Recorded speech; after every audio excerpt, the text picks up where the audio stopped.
HIV and AIDS, the human immunodeficiency virus and acquired immunodeficiency syndrome, are extremely different from many other types of diseases.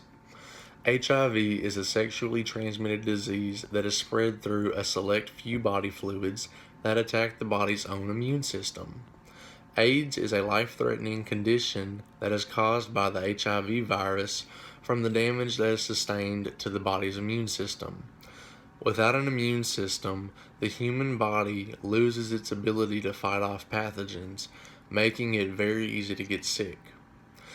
When someone learns of a positive HIV test result, it starts a complex physical, emotional, social, and legal concerns that only arise from a HIV test result. HIV carries a lot of stigma, and discrimination still persists and will always have an impact on the lives of HIV positive people. People are continuing to be fired and denied jobs, evicted from residences, ordered to limit contact with family and friends, and are discriminated in many different ways because they have HIV. According to Dr. B.B. Anderson, the most shockingly act of discrimination towards HIV positive people is that healthcare personnel have been known to stigmatize patients and in some cases even refuse to treat them or provide any substandard care. Far too many people in the United States lack the basic knowledge on how HIV is transmitted.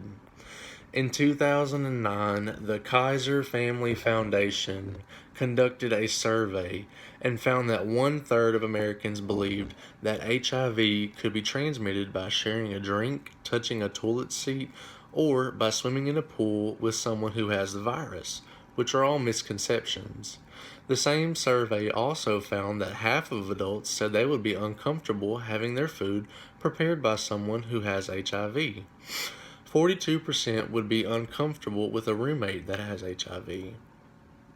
23% would be uncomfortable with a coworker that has positive HIV.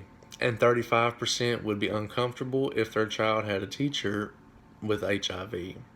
Another study taken on the reactions of healthcare personnel towards patients with HIV were documented as ignoring the patient, spending inadequate time on the patient's needs, providing substandard or inadequate care to a patient in pain, attempting to steer patients to other clinics instead of providing services, refusing to draw blood, refusing to pull a tooth, defaming the patient to other healthcare personnel, and physically mistreating the patient. The healthcare profession was found on an ethical duty to avoid engaging in stigmatizing behaviors and legal duty not to discriminate. The realities of people living with HIV need to be taken into account by healthcare personnel to provide the most effective and ethical HIV testing and care.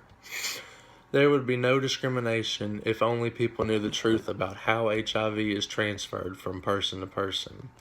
There are more and more treatment options that keep evolving to help control this progressive disease.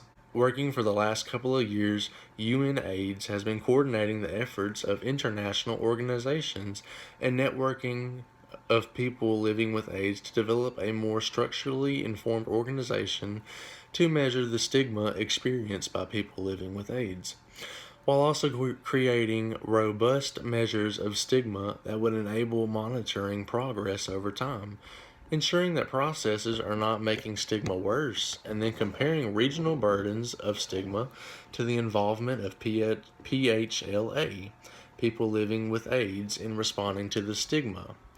HIV and AIDS stigma is a major barrier to the effectiveness of the response to the HIV epidemic. In order to reduce stigma, it must be multifaceted and multi-level.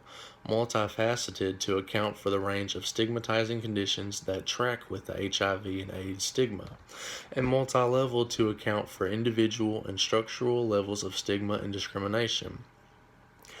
Stated by Laura Nyblade, the global focus on HIV prevention has been renewed, combining with a massive rollout of antiretroviral therapy, and to focus attention on the ability of health facilities to deliver critical prevention care and treatment services to an ever-growing client population. One of the other numerous ways in which HIV stigma is obvious in healthcare settings was conducted by a study in Tanzania. The study documented a multitude of discriminatory and stigmatizing practices and sorted them into categories of neglect, differential treatment, denial of care, testing and disclosing HIV status without consent, and verbal abuse and gossip.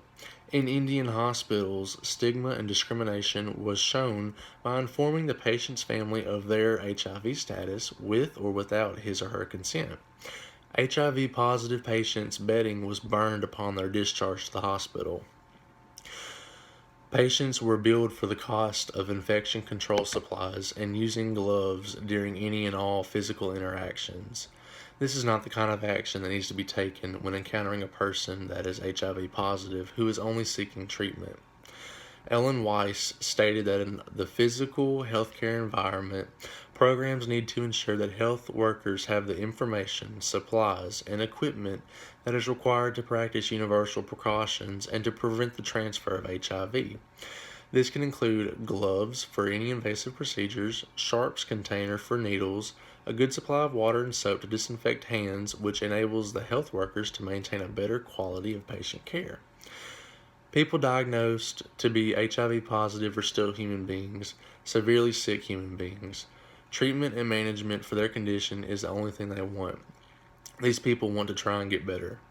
Under the ADA, Americans with Disabilities Act, HIV positive people qualify as a disability, either if they're showing symptoms or they're asymptomatic. People who are discriminated against because they are regarded as being HIV positive are also protected under this act.